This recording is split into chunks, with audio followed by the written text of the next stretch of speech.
이 항암 치료 환자의 20에서 40%로 가장 높은 빈도수를 보이는 게 구강 점막염이에요. 입안에 구내염 생기는 거 있잖아요. 항암제나 방사선 치료를 받으면 우리 몸은 항상성이 깨져서 면역력이 낮아지게 되거든요. 입안 점막이 굉장히 약해져요. 상처가 잘 생기는 거예요. 일단 검진 후에 주치의와 환자의 치주 출혈 경향에 대해서 의뢰한 다음에 이상이 없다고 하면 가장 먼저 치주 치료를 해요. 암 환자의 치과 치료 핵심은 감염 예방과 회복 촉진이거든요.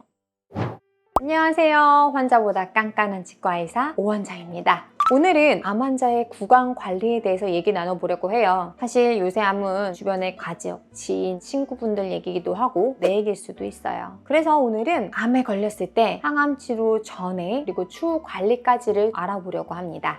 내가 암에 걸렸다. 사실 이 자체를 받아들이는 게 이게 쉬운 건 아니에요. 하지만 그 사실이 정해졌다면 그에 맞게 우리는 준비를 하면 돼요. 일단 치과에 오셔서 엑스레이 찍고 구강 아감면 부위에 뼈 손상이 있는 건 아닌지, 항암 치료 도중에 출혈 관련 문제가 있진 않은지 의료진에게 확인받아 보는 게 굉장히 좋을 듯 합니다. 치과적인 문제는 생각보다 엑스레이와 검진을 통해서 예측 가능한 일이 많기 때문에 꼭 검진 받으셨으면 좋겠어요.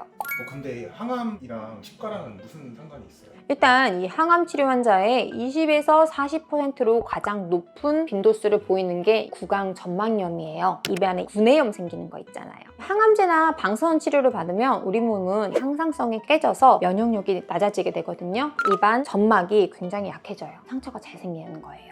건강한 점막은 두꺼운 이불 같다고 설명드리거든요. 세균이나 여타, 상처 등의 방어를 잘할 수 있어요. 근데 우리의 면역력이 약해지면 잇몸 조직 또한 탄탄함이 바뀌어서 실크 같다는 말을 해요. 조직의 짜임이 흐트러지기 때문에 세균이 침투하기도 쉽고 잇몸에 조그마한 작은 상처가 나도 쉽게 낫지 못하는 거예요. 두경부 얼굴 쪽에 있는 방사선 치료를 받는 환자에서 최대 90% 구내염이 생긴다고 해요. 그래서 이렇게 입안이 헐면 양치도 하기 힘들고 밥을 먹기 힘들어요. 우리 몸은요, 식사를 통해서 음식물을 소화시키는 공장이라고 저는 말씀드리거든요. 컨디션이 안 좋은 경우에 입안이 헐어서 잘 못 먹으면 공장이 제대로 돌아가지 못하고 에너지가 생기지 못하고 내 몸이 나서서 회복을 해야 되잖아요. 근데 회복이 안 되는 거예요. 그래서 이렇게 구강 점막 조직의 건강이 유지되는 게 굉장히 중요해요. 이 이외에도 구강 건조 증상이 심해진다거나 특정 암 환자의 경우에 있어서는 출혈 경향이 높아지는 경우도 있으니까 알고 대처하셔야 될 것 같아요. 항암 치료를 하게 되면 치료하기 전에 어떤 스케줄로 하게 되는 게 나오게 되거든요. 그래서 저는 보통 치과 오셔서 검진하고 치과적인 문제를 해결하시길 말씀드려요. 예를 들자면 잇몸이 안 좋으신 분들은 잇몸 치료를 좀 해드리거든요. 출혈 경향이 너무 심하신 경우에는 미루는 경우도 있지만 잇몸 치료를 해서 세균 일수를 좀 많이 줄이는 거예요. 잇몸이 건강하게 되니까요.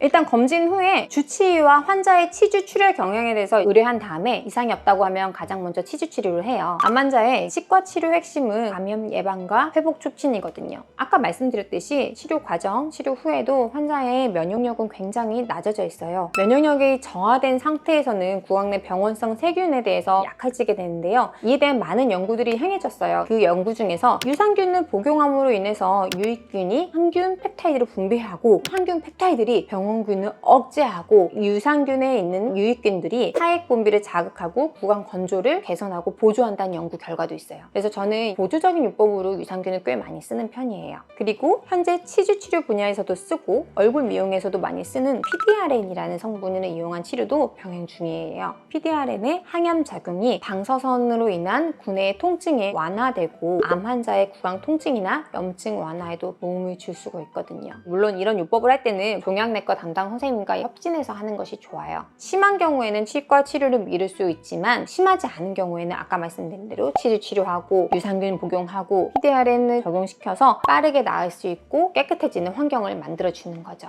간단하지만 되게 중요한 부분이라고 생각해요. 이런 부분들을 꼭 체크하시고 요새 굉장히 치료법도 많아지고 결과도 굉장히 좋아진 걸로 알고 있어요. 근데 그 과정에 있어서 불편하고 힘들거든요. 줄여줄 수 있는 게 치과 진료들이라 생각해요. 많은 분들이 되게 걱정하고 계시고 굉장히 힘들어 하시는데 편안하게 치료 받으실 수 있도록 도와드리고 있으니까요. 병원 오셔서 상담하셨으면 좋겠습니다. 성당클리닉과 오원장이었습니다.